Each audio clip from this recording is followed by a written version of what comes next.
Hello guys, welcome back. आप सभी का आपका इस यूट्यूब चैनल पे स्वागत है। आज मैं आप लोगों के साथ आई एग्ज़ाम बी का जो आरबीआई ग्रेड बी का कोर्स है उसका पूरा डिटेल शेयर करने जा रहा हूँ। इसके ऊपर ऑलरेडी मेरा एक वीडियो जो कि मैंने 6-7 महीने पहले बनाया था, लेकिन अब वो लोग बहुत सारे अपडेट दिए हुए हैं, तो उसके पूरा डिटेल्स बताऊँगा और ये भी बताऊँगा आपको ये लेना चाहिए या नहीं लेना चाहिए। आप देख सकते हैं मेरा जो कोर्स का वैलिडिटी भी ख़त्म होने जा रहा है कुछ ही दिनों में, तो मैं आप लोगों को फाइनल एक रिव्यू दे दूँगा और इसके बाद ये भी बता दूँगा अनुज जिंदाल या फिर एडुटेप का जो कोर्स है इसके कंपैरिजन में कैसा रहेगा। मैं उन लोगों का कोर्स मतलब परचेस तो नहीं किया है अनुज जिंदाल एंड एडुटेप का, लेकिन जो फ्री में मटेरियल्स मिलता है उसके लिए मैंने एग्ज़ाम पढ़ाई की थी, तो एक आइडिया है। तो मैं आप लोगों को इस वीडियो में शेयर करूँगा, तो वीडियो के एंड तक ज़रूर देखिएगा। चैनल को सब्सक्राइब करके रखिएगा। ऐसे ही एग्ज़ाम रिलेटेड बहुत सारे वीडियोस लाते रहूँगा, बुक्स का भी रिव्यू देते रहूँगा। तो चलिए आज के वीडियो को शुरू करते हैं। तो सबसे पहले मैं अपने कोर्स पे मतलब जो कोर्स है उस पर चला जाता हूँ। देखिए, चलिए मैं पहले स्टार्टिंग से शुरू करता हूँ। ये है मेरा जो डैशबोर्ड है आरबीआई ग्रेड बी कॉम्प्रिहेंसिव, ठीक है। आपको ऐसा कुछ डैशबोर्ड, इसे भी डिज़ाइन चेंज किया गया है, 6 महीने पहले थोड़ा अलग ही था। तो इसमें है इंट्रोडक्शन, प्लानिंग वगैरह, सिलेबस वगैरह ये सब होगा। इसका फेज़ 1 पे general awareness, English, quantitative aptitude and reasoning. तो मैं फेज़ 1 से ही शुरू कर देता हूँ। देखिए, जनरल अवेयरनेस में तो मेजोरिटी रहता है, ठीक है। मतलब अगर इसका स्ट्रॉन्ग है तो आरबीआई ग्रेड बी का प्रीलिम्स क्लियर हो जाएगा। लेकिन पिछले 2-3 साल से हम लोग देख रहे हैं एग्ज़ाम बहुत ही टफ हो रहा है। कट ऑफ भी मतलब 55-60 के बीच में ही रहता है 200 में से, तो आप समझ सकते हैं कितना टफ रहता है। तो जनरल नॉलेज में बहुत ही डेप्थ में पढ़ना पड़ता है। यहाँ पे आप देख सकते हैं, यहाँ पे सब कुछ दिया हुआ है। बीपीडिया मैंने थोड़ली पिछली बार पढ़ा था, थोड़ली पढ़ा था, लेकिन कॉमन पढ़ा था, लेकिन और डीप पढ़ना चाहिए था। मेरा एग्ज़ाम क्लियर नहीं हुआ था, लेकिन हाँ, जनरल अवेयरनेस बहुत ही डीप पढ़ना होता है। मतलब आप कह सकते हैं यूपीएससी लेवल का पढ़ना पड़ेगा अगर इस लेवल का जो एग्ज़ाम हो रहा है अभी पिछले 2-3 सालों से आरबीआई में, ठीक है। जनरल नॉलेज के लिए मैं बोलूँगा आप इसे फॉलो कर सकते हैं या फिर कोई भी यूपीएससी मटेरियल आप फॉलो कर सकते हैं। स्पेशली जो है इकोनॉमिक्स, फाइनेंस में जोर दे के पढ़ना पड़ेगा बस, ठीक है। तो ये था जनरल अवेयरनेस में। इन लोगों का भी मतलब आई एग्ज़ाम वही का भी अच्छा है इस, लेकिन इससे अगर मैं कंपेयर करूँ अनुज जिंदाल का जनरल नॉलेज कंपेरेटिवली जो आरबीआई लेवल का होता है बहुत ही टफ होता है। अगर आप नॉर्मली फ्री जो उन लोगों को अनुज जिंदाल कोर्स में दिया गया है देखिएगा, बहुत ही लेवल बहुत ही हाई होता है। तो उसको अगर फॉलो करेंगे तो चांसेस ज़्यादा रहेगा जनरल नॉलेज में स्कोर करने के लिए। इंग्लिश तो देखिए, इस पर कोर्स लेने का कोई मतलब ही नहीं है। अगर आपको इंग्लिश आता है या फिर नहीं आता है, किसी यूट्यूब में आपको फ्री जितने भी को मतलब बैंकिंग के लिए फ्री मटेरियल मिल जाता है इंग्लिश के लिए, वो ही अनफ है। उसके बाद प्रैक्टिस ही डिपेंड करता है। तो इस एग्ज़ाम में या फिर कोई भी कोर्स लेने का कोई मतलब ही नहीं है। क्वांटिटेटिव एप्टीट्यूड भी सेम है। जो लेवल होता है आरबीआई ग्रेड में बहुत ही टफ होता है। अब बेसिक यहाँ पे बेसिक दिया हुआ है, एग्जाम पे फुल्ली बेसिक दिया हुआ है, तो इससे लेना मतलब 12,000 कोर्स पड़ा है। तो मैं बोलूँगा बेवकूफ़ी होगा सिर्फ क्वांट के लिए या फिर रीजनिंग के लिए सॉरी लेना, क्योंकि एग्ज़ाम बहुत टफ है और यहाँ पे एग्ज़ाम पे बहुत ही बेसिक लेवल दिया हुआ है। तो मैं बोलूँगा आप लोगों को यूट्यूब में जितने भी फ्री है उससे चेक कर लिए। उसके बाद जो मार्केट में बुक मिलता है कैट लेवल के एग्ज़ाम का जो हाई लेवल होता है उसे प्रैक्टिस कीजिए, वो बेस्ट ऑप्शन रहेगा। यहाँ पे 12,000 दिए कुछ नहीं मिलेगा रीजनिंग में एंड कौन पे, मैं फ्रैंकली आपको बता रहा हूँ बहुत ही ईजी लेवल का होता है और ज़्यादा कुछ नहीं रहता है। सेम गोज़ टू रीजनिंग भी सेम है, लेवल बहुत टफ होता है। आप पजल वगैरह और जो बेसिक कुछ होता है वो सब जोर से प्रैक्टिस कीजिए।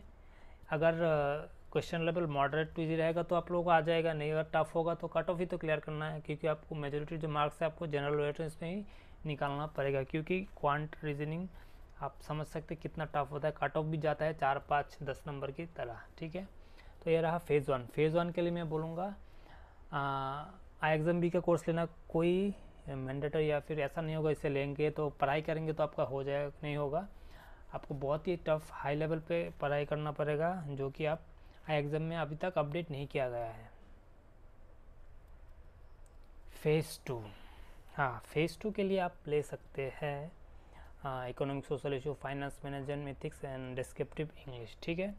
देखिए यहाँ पे एक चीज़ होता है जो कि है, अगर आपका सब्जेक्ट नॉलेज नहीं है, मतलब देखिए आरबीआई का एग्ज़ाम देंगे तो आप फाइनेंस भी पकड़ लिए, जो सिलेबस है उसका आपको बेसिक पढ़ना पड़ेगा। ये अगर आप बुक से पढ़ के समझ जाते हैं तो नो प्रॉब्लम, अगर नहीं आता है तो यहाँ पे आप देख सकते हैं या तो फ्री अगर कोई पढ़ना चाहता है तो कुछ टॉपिक्स को आप देखिए, मैक्सिमम टॉपिक आपको समझ में आ जाएगा क्योंकि बेसिक्स होता है, बुक्स रीडिंग करेंगे तो समझ में आ जाएगा। जो कुछ टॉपिक आपको समझ में नहीं आएगा तो उस टॉपिक को स्पेसिफिकली सर्च कीजिए यूट्यूब पे, फ्री में आपको उसका एक्सप्लेनेशन मिल जाएगा।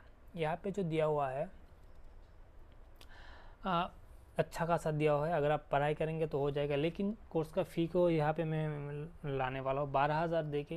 जो दिया हुआ है ना, रेट बहुत ही हाई है जितना भी अगर फेस टू के लिए आप कंपेयर करेंगे, क्योंकि अगर आप खुद से पढ़ाई करेंगे तो आपको क्या बोलूँगा, मतलब टफ़ हो जाएगा, हार्डवर्क ज़्यादा हो जाएगा। लेकिन आपको उसके लिए रिसर्च भी करेंगे तो आपको जो उस लेवल पे आप जल्दी पहुंच जाएंगे। लेकिन यहाँ पे दिया हुआ है रेडीमेड, लेकिन उस लेवल का नहीं है और प्राइस भी थोड़ा ज़्यादा है। लेकिन हाँ, खराब बुरा नहीं है, अगर आप 12,000 पे कर सकते हैं तो फेस टू के लिए कोई इशू नहीं होगा फाइनल RBI ग्रेड बी के लिए, ठीक है। एडुटेप का भी मैं बोलूँगा एग्ज़ाम भी एक कंपैरिजन में एडुटेप एंड नैनो जिंदल का बेहतर है, थोड़ा सा बेहतर है, इतना ज़्यादा कुछ भी डिफरेंस नहीं है। मैनेजमेंट बेसिक है, इसके लिए मैं बोलूँगा कोर्स लेना ही ज़रूरी है। आप कोई भी सब बुक खरीद के पढ़ लीजिए, 2-3 बार रिवाइज कर लीजिए, आपका well good and enough, more than enough हो जाए। मैनेजमेंट इतना टफ नहीं है, एकदम इजी टू अंडरस्टैंड है, कोई भी समझ सकता है, ठीक है। देन आप में एथिक्स भी सेम है, इतना टफ कुछ नहीं है, आप घर बैठे ही पढ़ के इसे आप समझ सकते हैं। Descriptive English, economics and socialisation, finance, इन 3 सब्जेक्ट के लिए आपको स्पेशली प्रैक्टिस करना पड़ेगा। इंग्लिश तो ऑब्वियसली प्रैक्टिस है पूरा, और फाइनेंस एंड इकोनॉमिक्स सोशलाइजेशन आपको स्टैटिक नॉलेज भी लगेगा, उसके ऊपर प्रैक्टिस भी करना पड़ेगा। तो एक अलग ही तरह का गेम है, तो उसको लिए आपको मेहनत करना पड़ेगा। इस पूरा कोर्स के ऊपर आप डिपेंड नहीं रह सकते। यहाँ पे जो है MCQ, मतलब एग्ज़ाम से पहले वो लोग बहुत सारे MCQs लाते हैं, जो टफ़ लेवल रहता है एग्ज़ाम का, कॉमन तो नहीं पड़ता, तो वो भी डिपेंड करता है किस लेवल का RBI एग्ज़ाम कंडक्ट करता है। हाँ, इसमें कुछ अच्छी चीज़ है, आपको फेज़ 2 एंड फेज़ 1 के लिए कुछ फुल लेंथ मॉक टेस्ट मिल जाता है, जो कि अच्छा है, ठीक है। आप बहुत सारे मॉक टेस्ट दे सकते हैं, लेकिन ऑब्वियसली 12,000 तो सिर्फ मॉक टेस्ट के लिए हम नहीं लेंगे। तो हाँ, फेज़ 2 का भी कुछ आप लोगों को नहीं अभी हाँ है, अच्छा खासा आप लोगों को मॉक टेस्ट मिल जाता है 10-20 के शायद आसपास, तो ये आप देख सकते हैं। लेकिन ऑब्वियसली 12,000 कोई मॉक टेस्ट के लिए थोड़ी ना देगा ओवरऑल। हाँ, तो मैं अगर फाइनली कंक्लूड करूँ, प्राइस को देखिए इसमें अगर मैं देखूँ तो फेज़ 2 का ही कुछ मतलब बनता है लेने के लिए कोर्स, ठीक है, इकोनॉमिक्स एंड फाइनेंस दोनों के लिए।